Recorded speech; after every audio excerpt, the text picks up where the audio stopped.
and we're going to go live in. Should we press start on the timer? It's, yes. We're going to watch his zeros time. And starting it up. All right.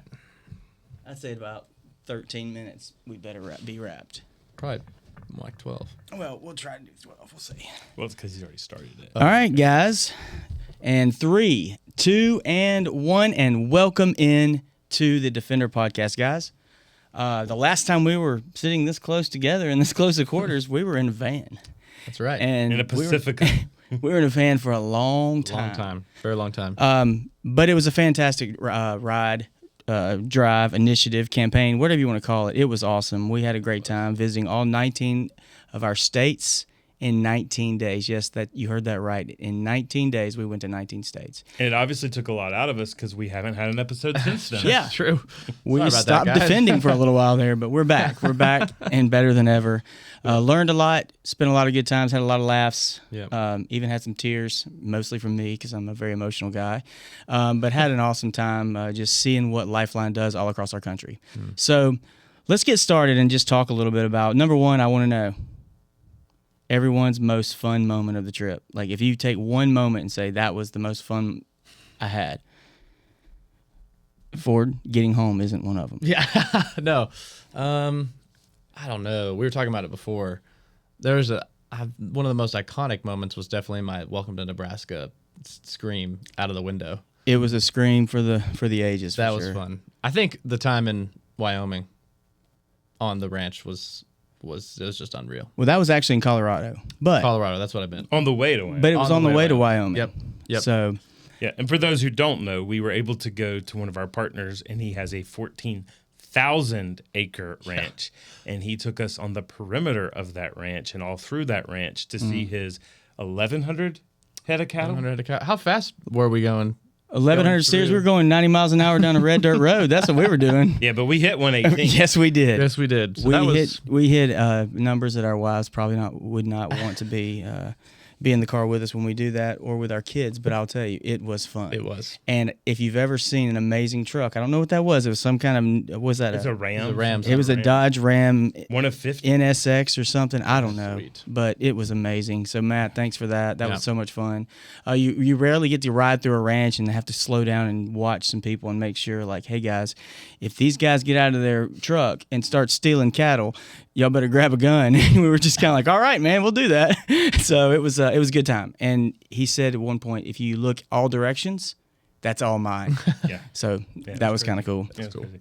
I think for me, besides all just the random times in the car where we would literally laugh our heads off, I definitely think what ended up probably for Ford being the scariest time was when we were literally going through that storm. Oh my gosh, and yeah. being chased by the tornadoes. And That was pretty insane. Ford, like an actual tornado. Ford, yeah, and Ford, you were really scared. I was scared. And It was like for whatever reason, I wasn't laughing at you. I couldn't stop laughing. You just had to laugh. And we actually got Skip on the phone, and she had my location up and was looking at a couple of weather apps and guiding us through the polygons, and that was actually really fun. It ended up being really fun. Yeah, so when we got into Mississippi, After we got through it. apparently we just decided we were going to be a tornado magnet because and kudos to executive assistant, administrative assistant, superstar Skip Stallings for watching the weather like James Spann and making sure that we were okay. But it seemed like everywhere she would lead us out of harm's way, we would be creating more harm in that area with the weather. So we finally got away from it. We did hole up in a Holiday Inn Express once.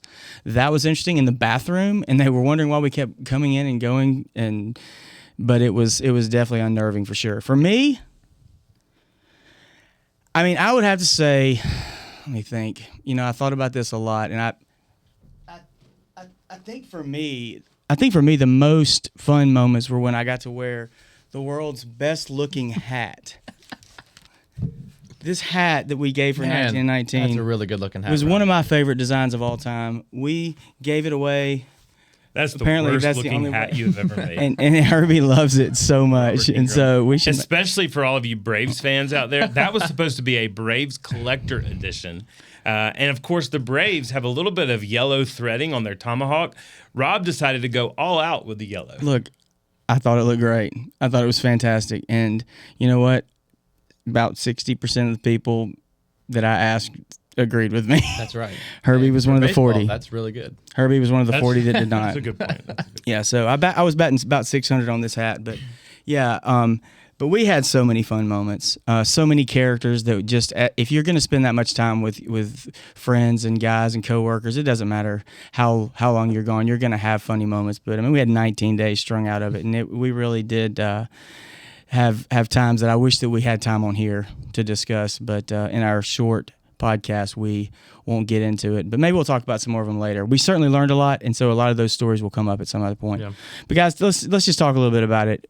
EveryLife, we want to say thank you so much for what you did. We had a why, but you gave us a what and a reason to really connect with some of these pregnancy resource centers and something that we could leave with them. We wanted to make sure that it was worth their time, because in 19 states we went through, I guess we went through 17, 18, maybe on Sundays we didn't, pregnancy resource centers that are out there doing the work. And man, those partnerships are so valuable to us. And I just want to, really talk about like what surprised you a little bit about these pregnancy resource centers. I'll ask Ford first, because you and I both have not had the experience in this world like Herbie has for as long as he has. So tell me. Yeah. Washington State was the first PRC we went to, and the first PRC I'd ever stepped foot in. And one of the most, impactful ones we went to. I think what surprised me was that it doesn't matter where you go, because, as we were traveling along, we could see how different the context were, how different the culture was in the surrounding areas. It doesn't matter where you go. The problem is still the same. The need is still the same. The solution is still the same. And so it was kind of, disheartening, but also encouraging at the same time, right? I mean, the abortion pill, it's a huge problem everywhere. It's making this work all the more challenging. But, life is being saved. Women are coming to faith in Christ. Their children who are not being aborted but are being birthed are coming to faith in Christ. And so the problem's the same, but the solution's the same. And it was encouraging to see so many different PRCs doing the same great work. It really was. I mean, Herbie, obviously you've seen them and you've been around it a long time. I was amazed at the fact that these ladies and guys, men, can get up every day and do this work. Yeah. Because it's so tough, and it really connects us with what we do every day, much more than I was before. But tell me, what did you learn that might have been something new? Yeah. Well, to that point, my wife Ashley started volunteering at the Crisis Pregnancy Center here in Birmingham in 1998.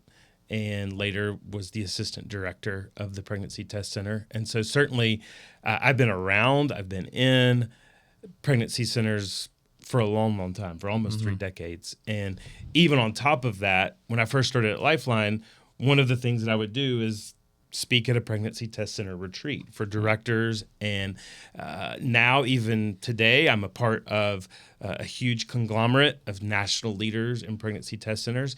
But I think what really got me as we walked in was to see that the passion didn't wane, no matter where we were, what center we were in, what they were seeing, and also just the diversity, because in one sense, and we could certainly help those who've never been in a crisis pregnancy center even be able to see what that looks like.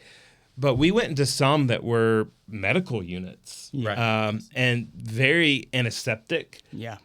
But still, the passion was there.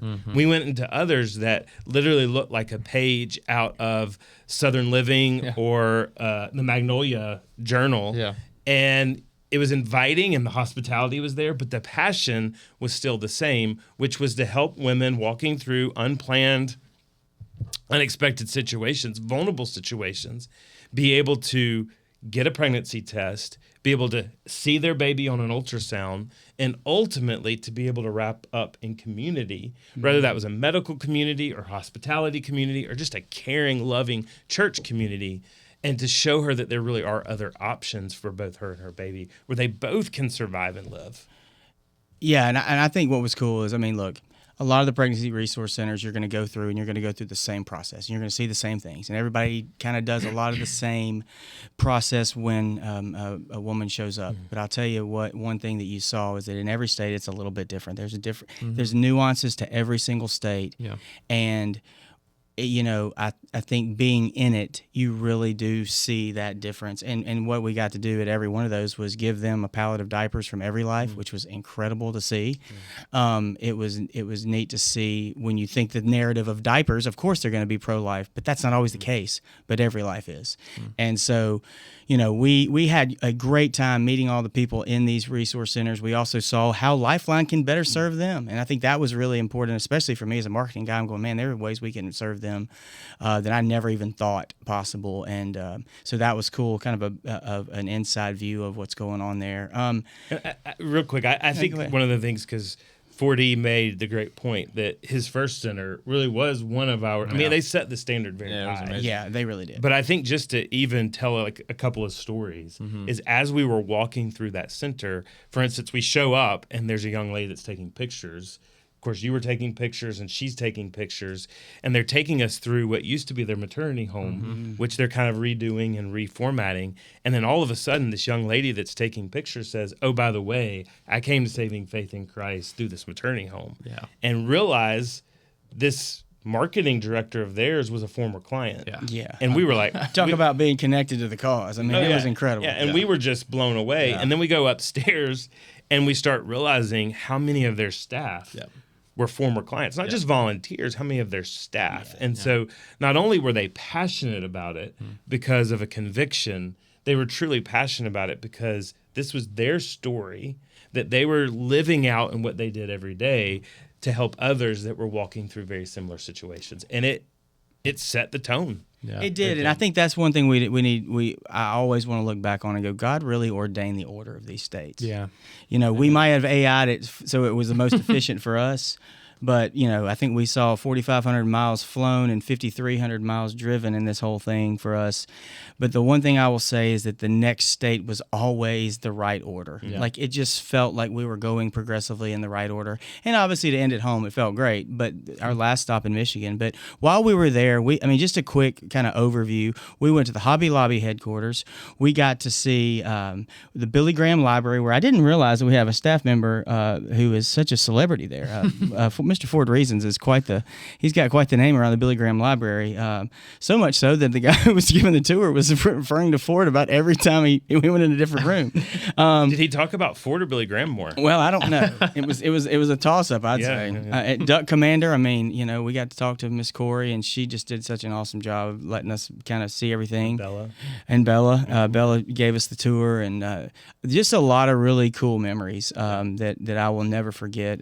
We had Amish country in Indiana. Don't forget that. That was cool. Saw that. Went to Notre Dame. Saw the stadium. That's not big for some people, but it kind of was for us, I thought. Just really a neat. But starting off in Washington was really special. Yeah. I don't know what it was, but man, maybe it was just the weather. Maybe it was just the fact that it was like 50 degrees and no humidity. But yeah, so this is part one of a two-part series. We're gonna continue this conversation, and what we want to do is we've now given the perspective from the Pregnancy Resource Center and our experience there. But now I kind of want to talk to you about what our experiences at the churches, because we met with churches, and in every state, bless him, Ford ran us ragged on this trip. We had a Pregnancy Resource Center, we had a meeting with a church, and then we had a fundraising event every night. And so you can imagine that ended up with a lot of running crazy, but we had a great time. Such a cool thing to see what's happening at Lifeline throughout our 19 states, and every state was just so unique. And so thanks for listening. We've got a second part coming up immediately after this, so stay tuned. Do you want to restart the timer that we can see it? Oh, wait. Whoever's editing this, make sure you guys smash the like button. It's fine. And the subscribe button. And I'll go back. It's not really coming directly after this. It's next week. Yeah, that's what I meant. They know that, right? Next week. Loyal listeners. All right. That's great. All right, good. See, we only went 14:33 with my recording, so That's probably great. That's less. That's probably less.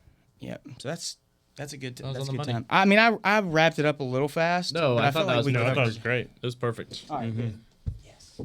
I thought you would like my favorite. Just yeah, Rob. For the end of the second episode, either you can say it or you can throw it to me to talk about connecting with your state director.